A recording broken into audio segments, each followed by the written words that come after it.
In 1492, Christopher Columbus set sail on the famous voyage to the Americas that would earn him a place in history as the pioneer of a new age of exploration. The Western world was about to leave behind the Middle Ages and enter a new era of discovery.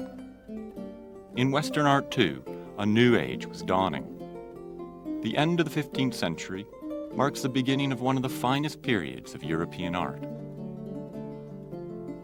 This is the story of that brief era called the Renaissance.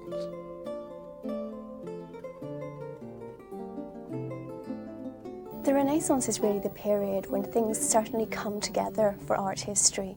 It's one of those moments we remember, like Impressionism, as being particularly important, because not only do we have patrons who are prepared to pay for art, but we have amazing artists who are prepared to produce the things which their patrons want them to do. I'm talking about figures like Michelangelo, Leonardo, Raphael, Titian and Holbein, these great artists who worked for the famous princely and papal patrons of Europe in the 15th and 16th centuries.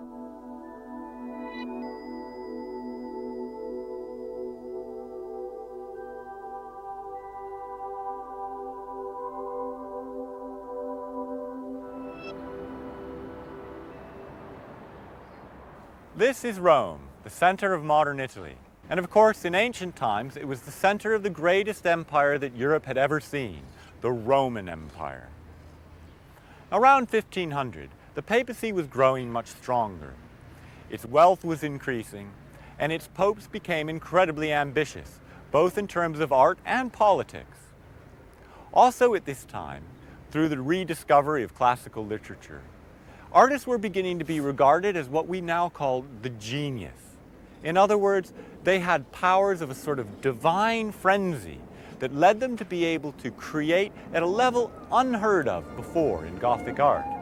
Artists such as Michelangelo, Bramante, and Da Vinci launched into enormously ambitious projects, many of them funded and backed by people such as the Pope.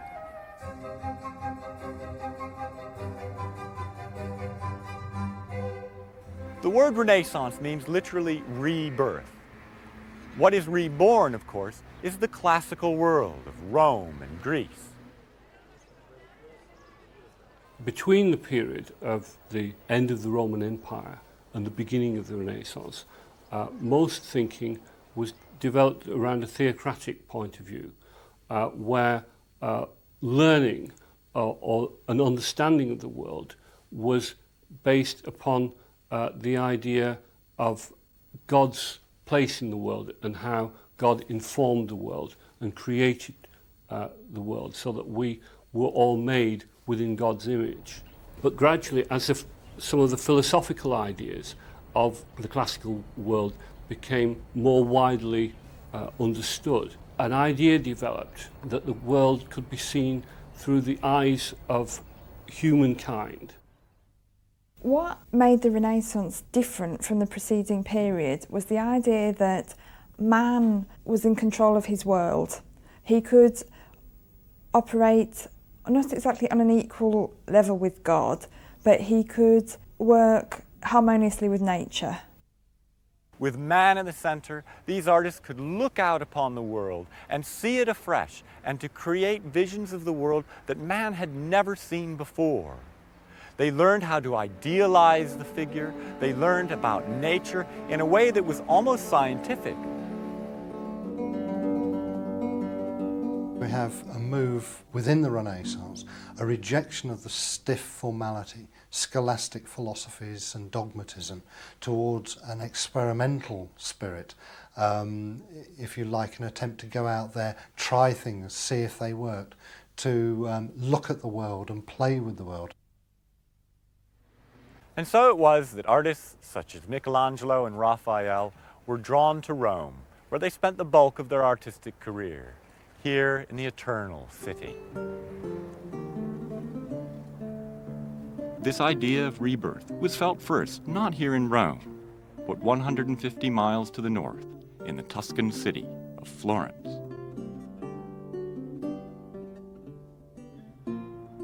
An attractive, prosperous city today, Florence is famed the world over for its art galleries and museums. with hundreds of great works on display, created by artists who lived and worked here. The first of these great Florentine artists was Giotto, active around the beginning of the 14th century.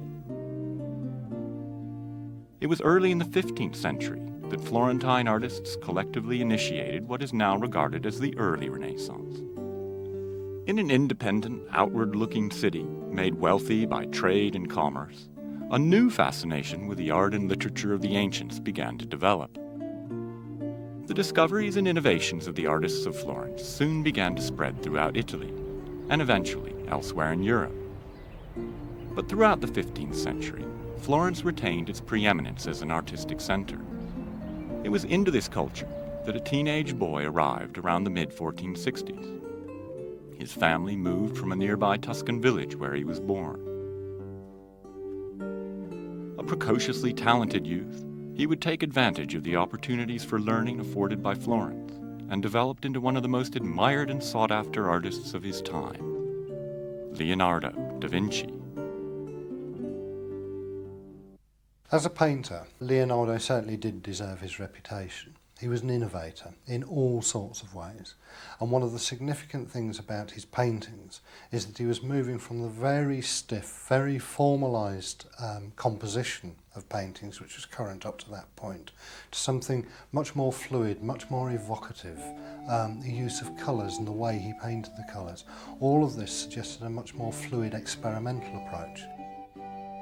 From an early age, Leonardo demonstrated an insatiable appetite for study, and the sheer breadth of his research can be seen in his surviving notebooks. He studied anatomy, astronomy, physics, geography, and engineering, amongst the other subjects that today are the preserve of single-subject professionals. He created designs for flying machines 400 years before the Wright brothers took to the air. But Leonardo was first and foremost an artist who soaked up the technical advances in art taking place in his lifetime. His unfinished Adoration of the Magi, now on display in the city's great Uffizi Gallery, displays his early mastery of the new science of perspective and his dramatically solid, authentically posed figures, all arranged in the satisfying pyramid design which had been pioneered by Botticelli in his Adoration of the Magi, also in the Uffizi. Leonardo's Adoration would remain unfinished, however, since 1482 would see the young artist leave Florence to enter the service of Ludovico, Duke of Milan, where he would remain for 18 years. He worked as the Duke's chief engineer and architect, whilst at the same time working on sculptures and paintings. He continued to indulge his powerful passion for research, most notably his study of nature and the human body. His explorations into science, into anatomy, into flight, into all these kind of branches of learning showed the way in which man was perceived to be able to be in control of his environment and to be in control of nature. This can be seen in Leonardo's painting of the Last Supper, which was regarded as a revolutionary work.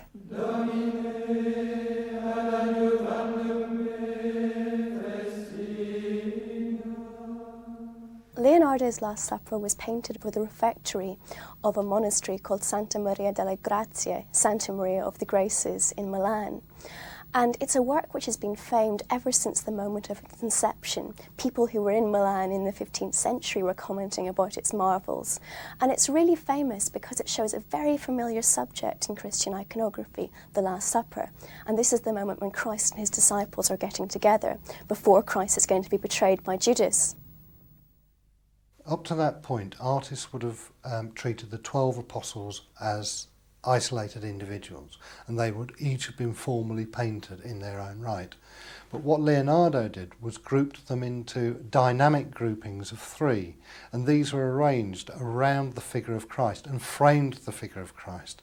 So the whole tenor of that painting, and it is truly a masterpiece, is a painting full of movement and full of life, which had hitherto not really been apparent in paintings of the period.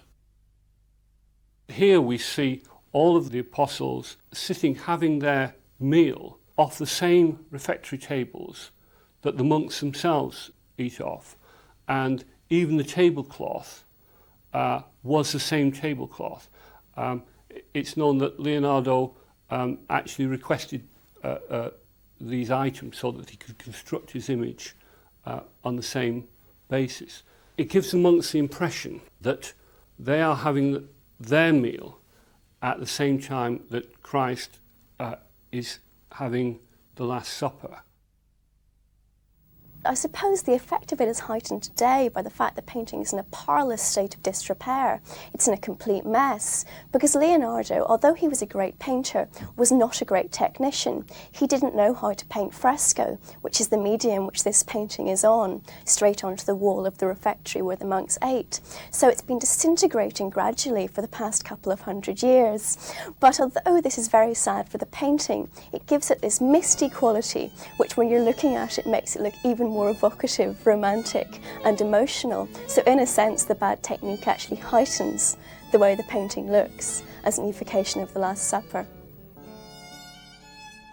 Soon after the completion of the Last Supper, Leonardo was forced to leave Milan when it fell to the armies of the French, and he returned to Florence in 1500. By 1502, he'd found himself a new patron, the tyrannical Cesare Borgia, the Duke of Romagna. Working principally as the Duke's architect and engineer, Leonardo also continued working on several portraits, although only one of them has survived to the present day. Now on display in the Louvre, Paris, it captures Leonardo's memory of a haunting smile he once found on a Florentine woman of his time. The Mona Lisa is perhaps the most famous of Leonardo's paintings. It's in fact so famous it appears in images throughout the world, possibly more than any other painting that's ever been produced. We're so used to seeing it in reproductions, on t-shirts, in ads, in anything, that we forget that actually it's a really, really tiny picture. It's very small. And who is it? That's the question that people always ask, because the lady in it has this famously enigmatic smile. History Hit is a streaming platform that is just for history fans, with fantastic documentaries covering fascinating figures and moments in history from all over the world. We aim to bring you only the most dramatic and fascinating stories of the past through our award-winning documentaries. Find out about the rise of leaders such as Cleopatra and Napoleon in our latest offering of exclusive documentaries. Sign up now for a free trial, and Perspective fans get 50% off their first 3 months. Just be sure to use the code PERSPECTIVE at checkout. The significance of the Mona Lisa as a milestone in the history of art is that it shows consummate skill in two distinct techniques. The first one is called sfumato, and this is the infinitesimal grading of areas of colour into one another. And what this gives is a rather dewy picture, a smoke-filled scene, soft without hard edges. And the second technique is called chiaroscuro, and this is the modelling of forms, the bringing of form onto the canvas by the use of light and shade and the juxtaposition of light and shade to suggest solid form. Leonardo is very keen on these strange, romantic, evocative landscapes, and the back of the Mona Lisa, like many of his other paintings, has these strange mountains and sights not known to man, but which came out of Leonardo's imagination. He was amazingly fertile. He kept all these diaries and notebooks in which he'd write down any idea he had. And he saw himself not just as a painter, but as an inventor and an engineer and just a great thinker. And I think that comes across in paintings like the Mona Lisa, which are more than a painting. They really are about an attitude of mind or of thought. It's a way of seeing into Leonardo himself, really. The Mona Lisa, again, has a problem because in a sense it needs cleaning, but it's rather regarded almost as too valuable a painting even to touch, so that if it was cleaned, we perhaps would have a much more definitive view of how he constructs the recession within the paintings and things like that. but we now only have perhaps a part of the image because of this problem. By the time of the creation of the Mona Lisa, Leonardo was already a legend, whose skills were sought by the great men of his age. Noblemen wanting portraits, civic leaders wanting advice on canal construction, generals wanting weapons.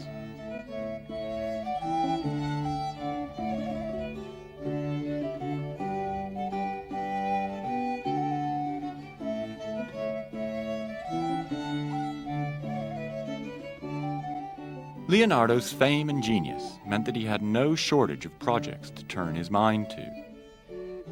In 1505, for example, in Florence, he was asked to join a committee of artists to decide where to place a new statue created by a 28-year-old Florentine contemporary.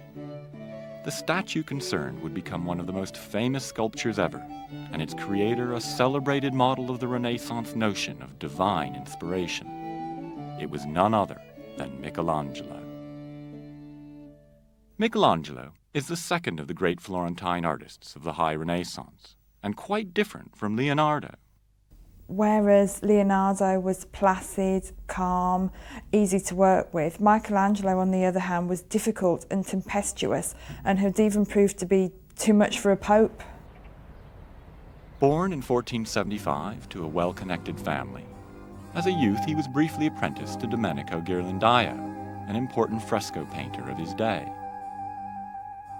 After leaving Ghirlandaio, the young Michelangelo moved into the palace of Lorenzo de' Medici and its thriving intellectual environment dominated by the study of classical culture.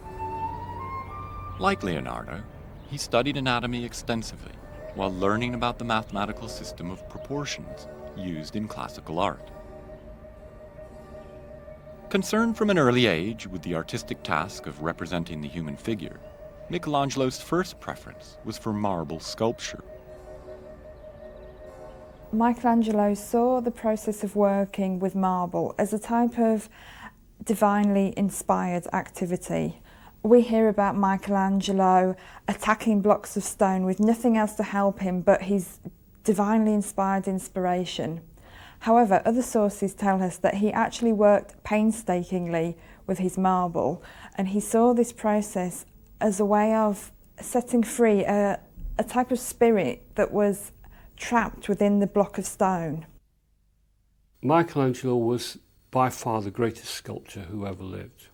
He lived for a full 87 years, and within that period he completely revolutionized the art of sculpture. By 1504, he'd completed the sculpture whose location would be decided by Leonardo and others. Like Donatello's St. George and the Dragon, David was another great hero of the Bible. Here, though, Michelangelo has used a much more classical style. He's made much greater study of anatomy and classical sculpture than Donatello was able to make. This is the High Renaissance style, in which the idealization of the human figure is brought to its highest peak. Michelangelo has put this to great use in making one of the great symbols of the independence and heroic individual spirit of the Florentine Republic. In fact, when it was finished, it wasn't put on top of the cathedral as intended, but right here, down low, in front of the town hall. Ever since then, it's become a symbol of the Florentine Republic. If this sculpture symbolizes the Republic, it does so because it achieves a plane of superhuman grandeur. It does not ignore faults, but ennobles them, thus remaining accessible and monumental. Moreover, it conveys an eternal image of spiritual courage and physical energy, without the need for a symbolic weapon. Notice the posture in particular is very classical. It's called contrapposto. One side carries the weight and is about action. The other side is relaxed and is about thought. In this sculpture, Michelangelo combines action and reflection in a single sculpture that is self-sufficient.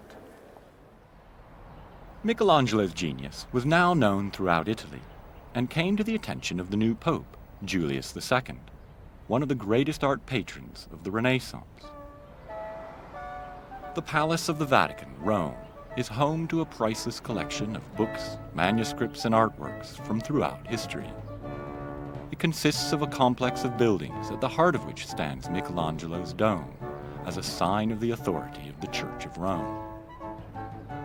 Before designing this dome, however, Michelangelo worked in the tall open hall designed by Sixtus IV for the conduct of papal ceremonies. This Sistine Chapel was to be the location of one of the most extraordinary feats in Western art history. By the early 16th century, its walls had already been painted by artists such as Perugino and the great Botticelli, but the ceiling remained blank. It was Julius who proposed that this ceiling should be painted by Michelangelo. And although Michelangelo thought of himself primarily as a sculptor, he was reluctantly persuaded to take on the new challenge. In 4 years of solitary work between 1508 and 1512, lying on scaffolding flat on his back, Michelangelo used the technique of frescoing, applying paint to wet plaster, to produce a masterpiece of crisply rendered muscular figures. The Sistine Chapel ceiling remains one of the more memorable creations in Western art, but remarkably, it was not the only momentous art being produced in the papal palace at the time. In 1509, Pope Julius commissioned another series of frescoes for a suite of rooms within the Vatican. To carry out the work, he chose a 26-year-old artist who had trained in Perugia. He is now regarded as the third great artist of the Florentine High Renaissance, Raffaello Santi, or Raphael. Raphael of Urbino was one of those very particular talents.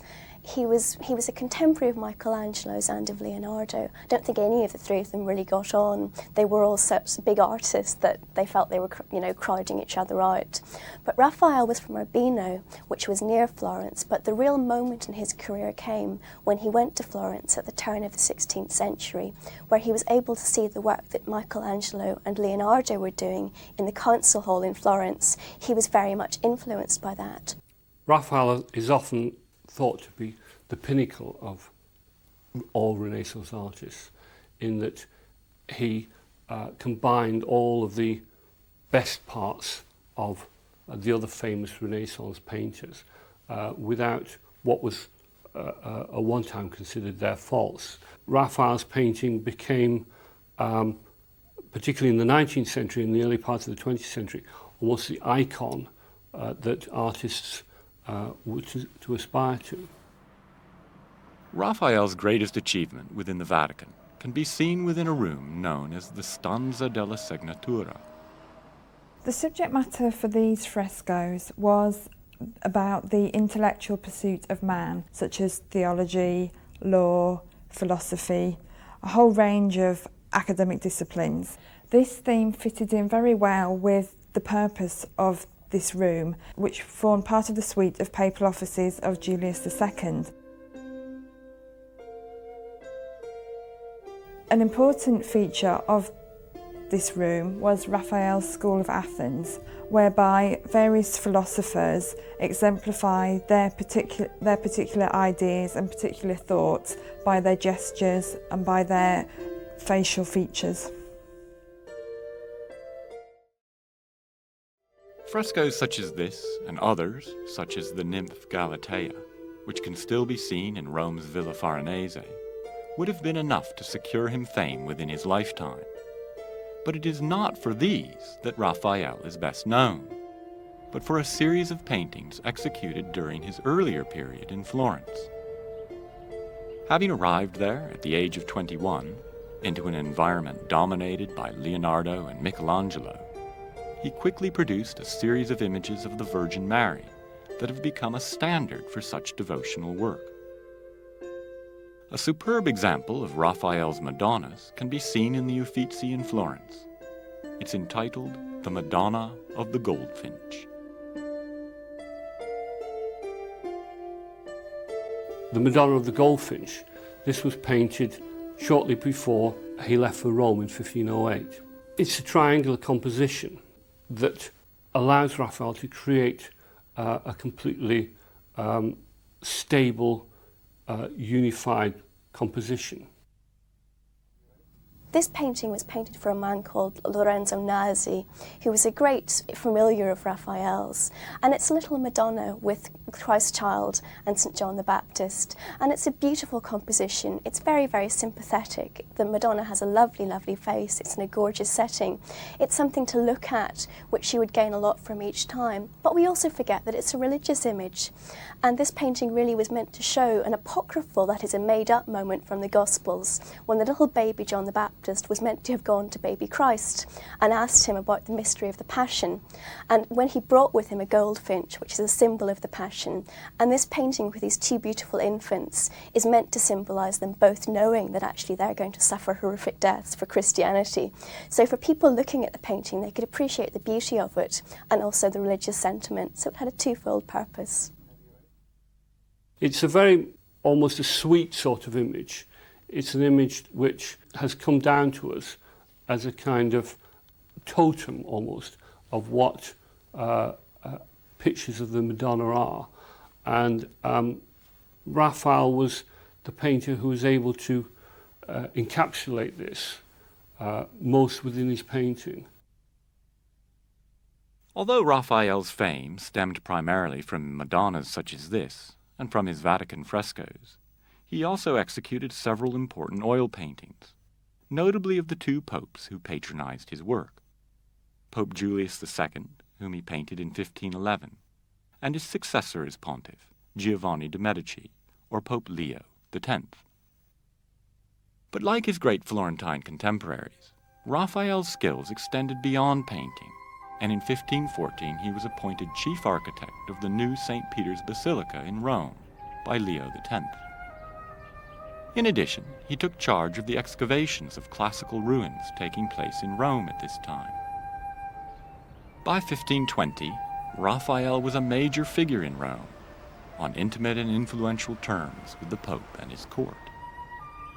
Tragically, in that same year, Raphael died suddenly on his 37th birthday, but having produced in his short lifetime some of the most memorable images of Western art. Raphael was the second of the great triumvirate of Florentine High Renaissance geniuses to die, the great Leonardo having died the previous year at the age of 67. By contrast, though, Michelangelo would survive for another 44 years, his greatest painting during this period taking place once more within the Sistine Chapel, between 1536 and 1541. This was his large fresco for the altar wall.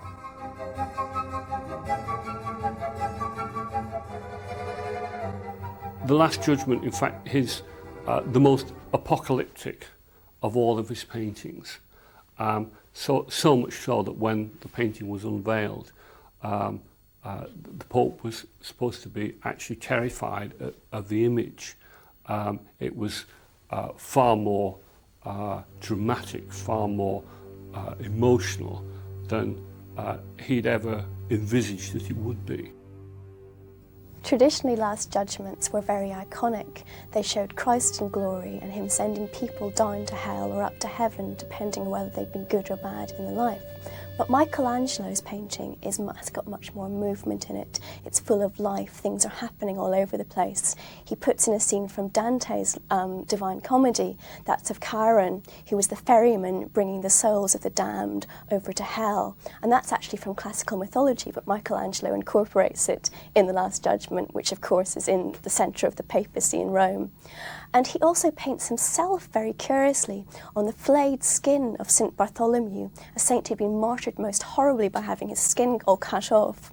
And Michelangelo places himself there, which has been used as an example of what despair he might have been feeling when he was painting this Last Judgment, which he was very unhappy to be doing it. He was doing it as a great favour for the Pope. His mind had very much darkened, his ideas had very much darkened from the period 20 years previously when he was painting the ceiling. When we look at the ceiling, it's a very affirmative image.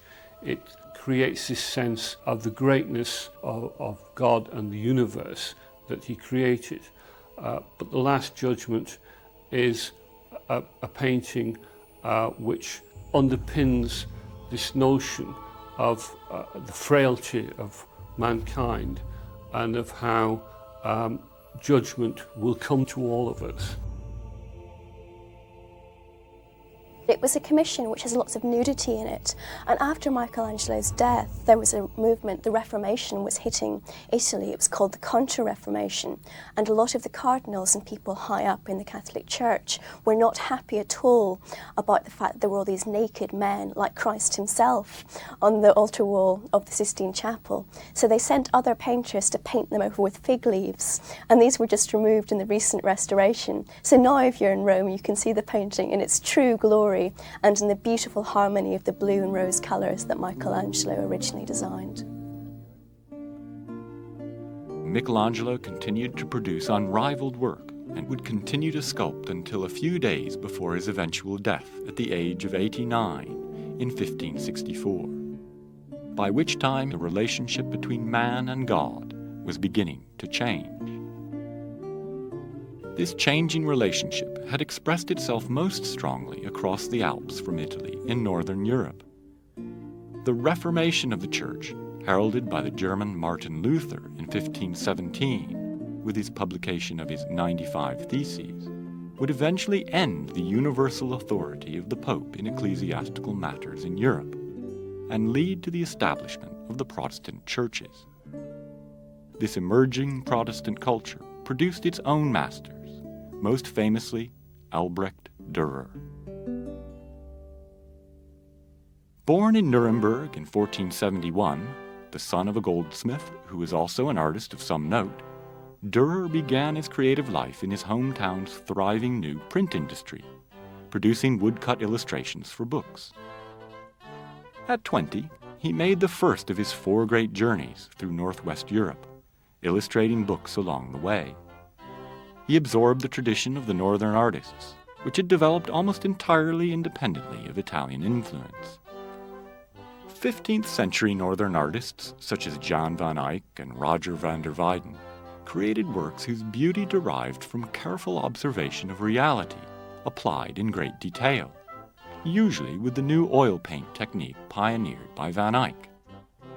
This tradition can be seen in Dürer's simple but wonderfully natural picture of a hare.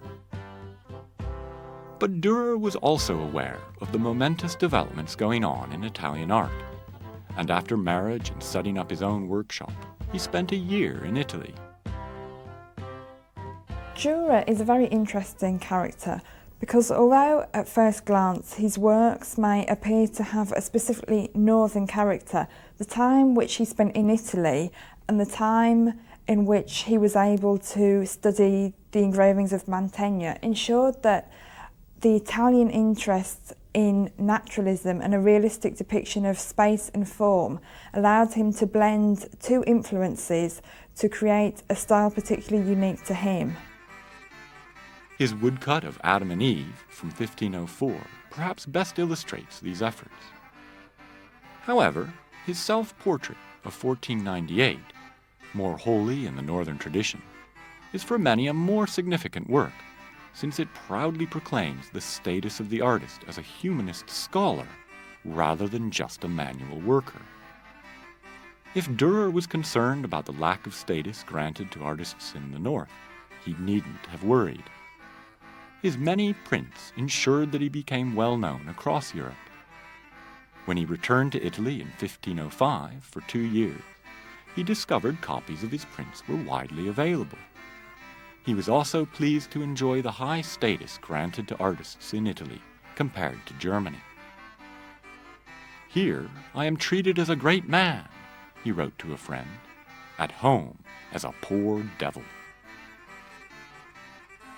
Dürer's work from this period, notably his Madonna of the Rose Garlands in Prague, was heavily influenced by the Venetian Giovanni Bellini, and they confirm Dürer's capacity to mix northern and Italian art. He begins to adopt a more sculptural approach. He begins to use shading and use line to create a sense of depth, a sense of roundness, which, in spite of his use of harsh line and almost jagged northern forms, allows him to create a greater sense of depth and a greater sense of space within the environment which he depicts. Dürer is often regarded as the great artist of the Reformation, and his ardent support for Martin Luther is well documented.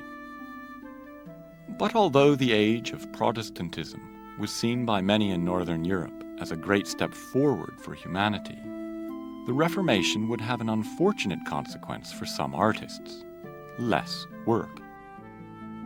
Many thinkers of the Reformation considered the visual arts to be a form of forbidden idolatry.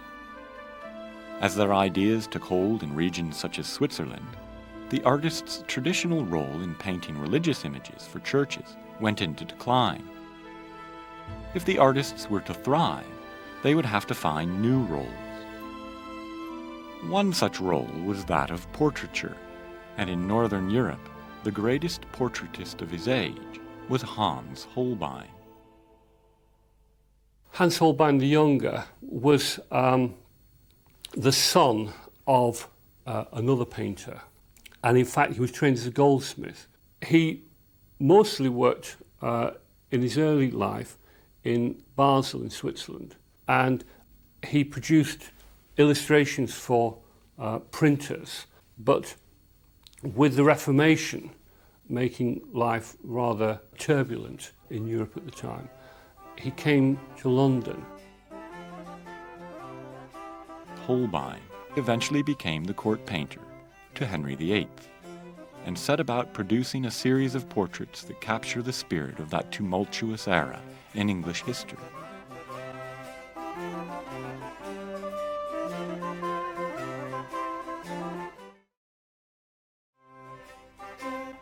The attention to detail, characteristic of the Northern European tradition, can be seen not only in his surviving portraits of the king and his later wives, but also in his images of the courtiers and merchants of the time. Portraits whose elegant simplicity seem to capture the spirit and attitude of the subject. The National Gallery in London is home to one of his best-known portraits, The Ambassadors. It represents the ambassador to France in 1533, a man called Dainville, and his friend who was a bishop called Georges de Selve. And Selve probably came to visit his friend Dainville in London in April or May 1533, and the painting is a very, very important it's like saying this meeting happened. It shows what they did when they were in London.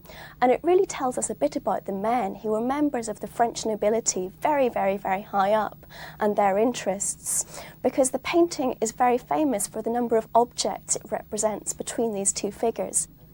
What we see in the painting are images of globes which show their worldly power and influence. We see books, one of which is entitled Arithmetic for Merchants. We see the latest theological treatise from Martin Luther.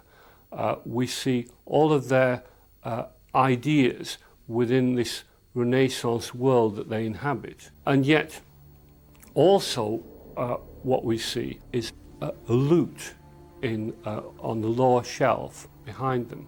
Curiously, the lute has a broken string, which has a rather deeper meaning. And the main feature of this painting, apart from the two men, is the strange distorted skull in the centre of the image right on the floor.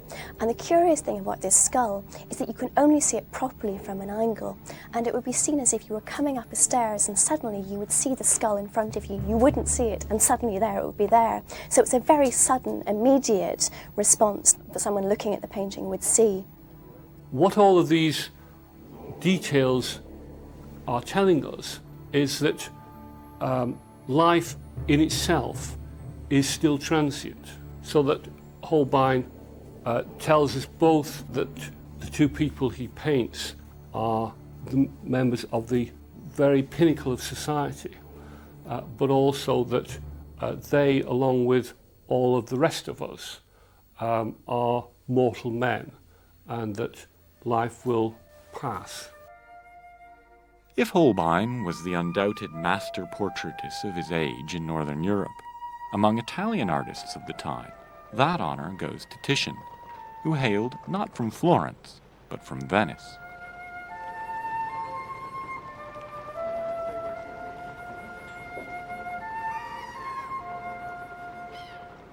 Venetian art of the Renaissance period was inaugurated by Giovanni Bellini. I have here behind me a wonderful painting by Bellini, painted in oil on panel. It shows a sacred conversation between two saints and the Virgin Mary. The donor who paid for the painting is shown kneeling in the foreground. It shows the influence of northern painting, particularly in the way in which he's treated the edges with a softer line, and the way in which he's given the landscape great depth and subtlety of rendering. The colors are rich and bright, in keeping with the Venetian tradition of capturing strong light and delicate shading.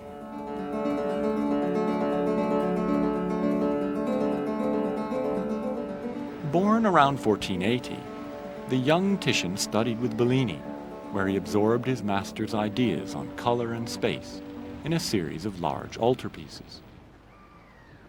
In 1517, just as the Roman High Renaissance came crashing down, Titian produced his Assumption of the Virgin for the friars here at St. Mary's in Venice.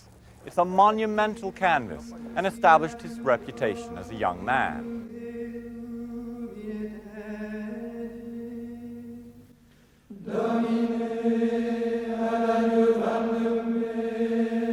Now, the subject in this painting is the Assumption of the Virgin, and this is the moment when the Virgin Mary is taken up into heaven and is reunited with her Son as the Queen of Heaven. Now, Titian's painting is amazingly dramatic, but what's great about the painting is there's this pyramidic movement in the centre of it, of the Virgin and the saints who are watching her ascension below her, staring up at her. So the painting is very, very strong, and it's just stunningly beautiful, bright colours, blues for which the Venetians were particularly famed. So the blues and the reds make this painting even more dramatic than it would be otherwise. What Titian then did was he painted a much more dynamic image than had ever been produced before. The prior German of the Church of the Frari, he was expecting a rather calm Renaissance image. What he got was a Baroque painting, but it was a Baroque painting painted 100 years before the Baroque period actually began. Titian's way of painting is very different to the Central Italian way of painting of Michelangelo and Raphael. The Venetians were very, very keen on colour, on texture, on landscape, whereas in Central Italian painting you're more likely to find strong emotion and movement. And as a result, we tend to think of the Venetians today as not being as good painters as Michelangelo and Raphael. Like other High Renaissance painters who lived well on into the 1500s, Titian began to play with High Renaissance stability and composition. For his painting St. Mary with Saints, with the Pizarro family, also here in St. Mary's of the Friars in Venice, he put the Virgin acentrically on the canvas, placing her to one side. This striking new composition raised quite a few eyebrows, and indeed it led critics to observe that Titian, just as Michelangelo, could have his mannerist tendencies.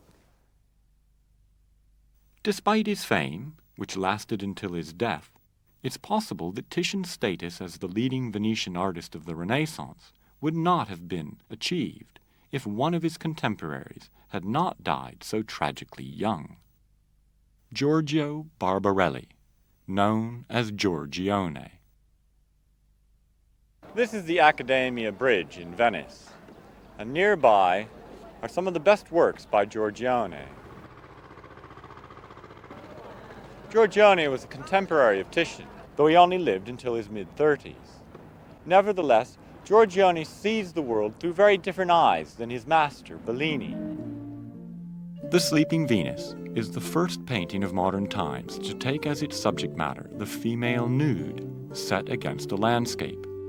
And Titian borrowed the pose wholesale for his own classic nude 3 decades later. Giorgione and Titian are very interesting artists for the fact that they had the same teacher, Bellini. Giorgione was significant because he introduced a new theme to Italian art. He introduced more secular and pagan themes, such as love and even eroticism. Giorgione introduced the female nude, which was to be fundamental for the rest of Western art. Giorgione's greatest work, The Tempest, in the Galleria dell'Accademia in Venice, is especially interesting for two reasons. Firstly, Giorgione used a new type of highly opaque oil paint that he had developed. This new paint enabled modifications to be made during the actual act of painting. We know this for sure in the case of The Tempest, because X-rays have revealed that where the soldier now stands, there was once a second female nude. The second innovation relates to the subject matter of the work. If the painting illustrates a story, no record of that story survives. The woman and child in the painting may indeed be a virgin and child, and yet it's highly ambiguous and enigmatic. What we have here is perhaps the appearance of a more humanist sensibility in Venetian painting. The storm that's brewing in the sky behind these figures is threatening, and it seems to place man at the center of concerns. Nature is not seen or interpreted here through Christian symbolism. Giorgione, therefore, is enormously important. He's struck up a new aesthetic in painting that involves landscapes and figures in a picturesque scene that is both moving and beautiful at the same time. That the artists of the High Renaissance were able to achieve so much in such a short period of time perhaps gives us as good an indication as any of the vitality of the times in which they lived. The High Renaissance remains remarkable for achieving a more human and a more superhuman image of man. While the politics of the age were far from ideal, the arts in Florence and Rome compensated with awe-inspiring glimpses of a perfect world of grace, harmony, and heroic beauty. In Venice and Northern Europe, the early 15th century presented a moment in which man's most complex emotions were conveyed with clarity and dignity. Inspired by classical culture, the masters of the Renaissance created works which continue to invite and haunt man's most profound aspirations.